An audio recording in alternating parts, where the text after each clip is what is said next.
everybody. Welcome back to Stay Gold. Another chat on Hot D, House of the Dragon, episode 6. This one's titled The Princess and the Queen. What you guys think of this one? Big old time jump now. About 10, was it 10, 15 years? The actors. The actors. It was so pointless. Like, they took like a handful of the characters and were like, all right, we're going to get whole new ones for these guys and just put old makeup on the others. Yeah. Yeah, I was Like, wondering those other kind of. could have just played it off as older. I mean, Yeah. the potential you have with young people is so much easier than old people, you know? I don't know. That's true. I mean, I kind of anticipated that would be the biggest hurdle for me watching this episode is the actresses gap, the actors gap. I mean, overall, I think they achieved it. I don't know. Maybe I just give this show too much credit, but I understand. I mean, Rhaenyra's actress, and as a kid, I thought was very well done. So I think she was the harder one to maybe, because Olivia Cook is obviously a great actress for Allison. Oh yeah, Olivia Cook, I have no problem with. The other one is I have beef with.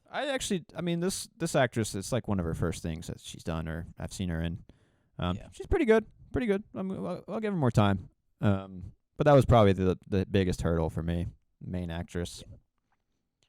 Yeah, I that was a little jarring. Olivia Cook is her name, right? Yeah. Yeah, she was real good. I mean, that scene where she's talking to her son and she grabs his face, and she's like really getting into it. I was like, God damn, that's good. Yeah. But the other one, I feel like the other actor was better, personally. But yeah, maybe I'll get used to her. Maybe I'm just bitter. Yeah, but we'll see. But yeah, I don't know. I kind of liked Olivia Cook. You can feel the time gap with her. Is like Allison is just like so over it now. Yeah. It's like she's just had too many kids and she's just been through this shit for too many times. Like, this was fun to begin with, but now I'm just kind of pissed about it. Yeah, and I mean it's building up to Viserys' death, I would assume, because that's when shit's gonna have to move. People making decisions. I think that's what happens in the beginning of this next one. At least that's what the trailer showed. Oh, really? I think that's the funeral, right? That they're having. Maybe I don't know. I didn't see the preview. I don't think. Oh, my bad. But yeah, I mean, it's gonna happen soon, and I assume that's when everyone's like, "Well, now it's our turn to come in." Damon's gonna fly his dragon and be like, "I've been waiting this whole time," like. Yeah, I don't know. Time jump. I thought it was smart. I think with the like jumping straight to Rhaenyra having a kid, it's pretty visceral, pretty hard for the audience to latch onto. But I think it was done well.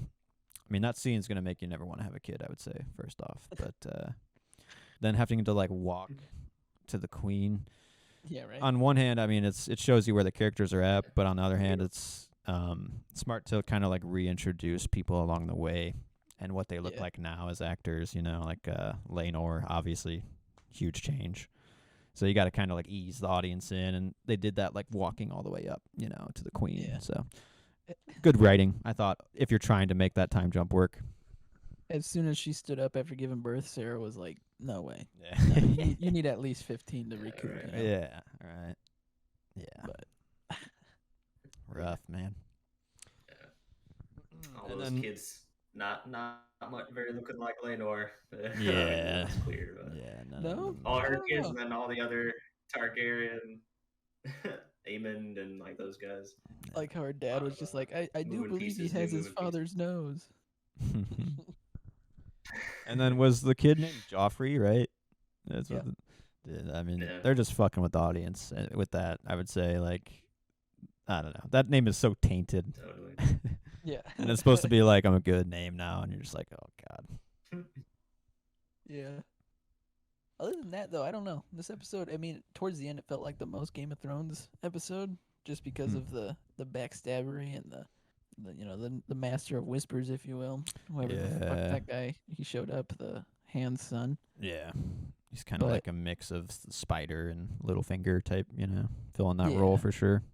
I just felt like this was like an episode to get to know the new actors type thing, kind of ease you into the idea of, oh, you're going to be with these guys now. Because not a whole lot really happened until the very, very end, but... Yeah, I mean, there's moves, there's deaths. Yeah. I mean, one of the ones that kind of like, I was like, was Lena just suiciding into the dragon fire.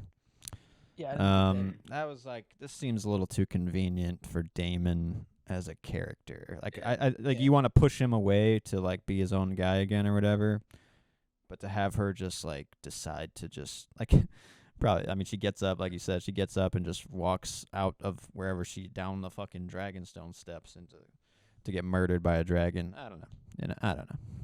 That one didn't really land for me, but I mean, those are moves. Like. You made it. You took out a piece, I guess, but she moved quick. Right. Like, how'd she get down there?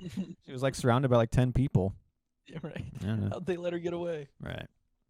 Overall though, I like I said before, I think I'm digging the dragon designs. They introduced Varvax, I believe it was, as like the little baby dragon that the kids are kind of fucking with. Pretty cool design, I thought, for that one.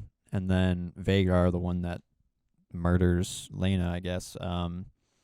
The largest dragon. The oldest and largest. I mean, he's old as fuck. He's like wheezing. He's got like the old gizzard and shit. I mean, Jiggly. Yeah, he's looking old. I mean, it's just like give him some flavor, give him some personality, which they're doing. That's good.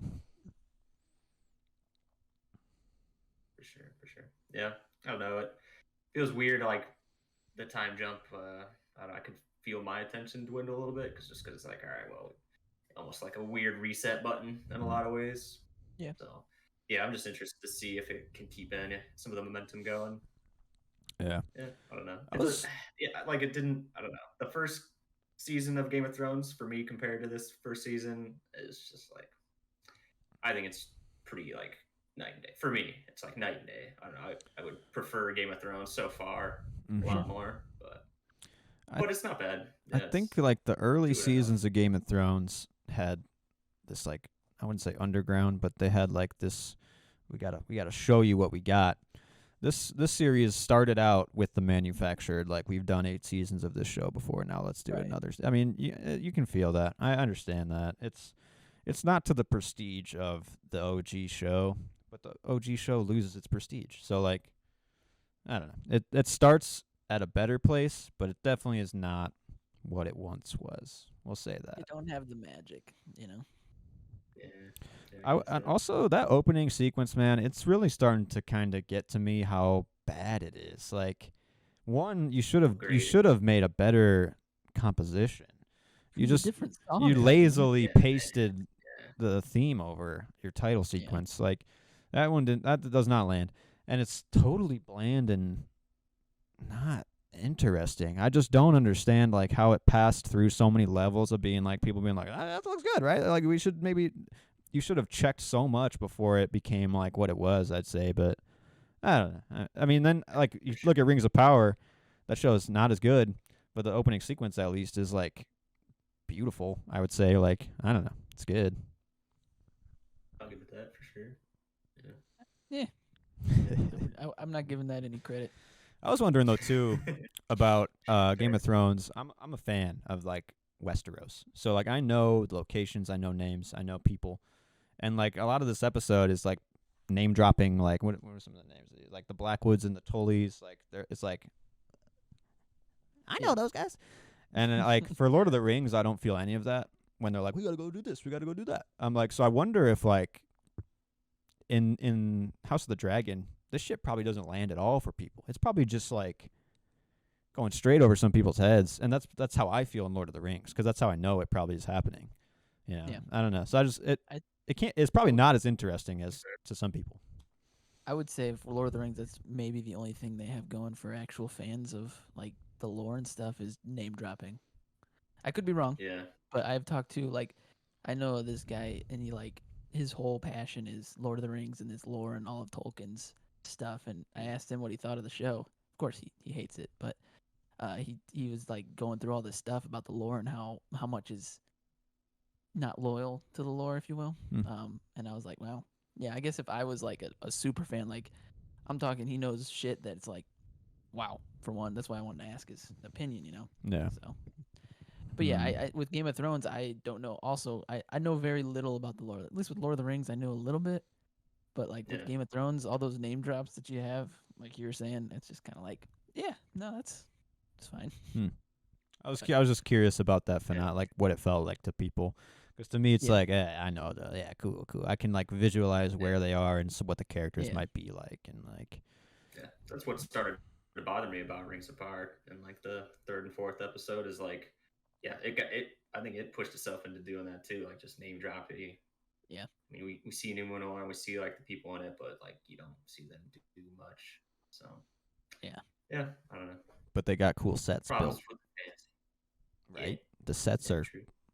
They put so much money into the sets. They're still dog shit, but.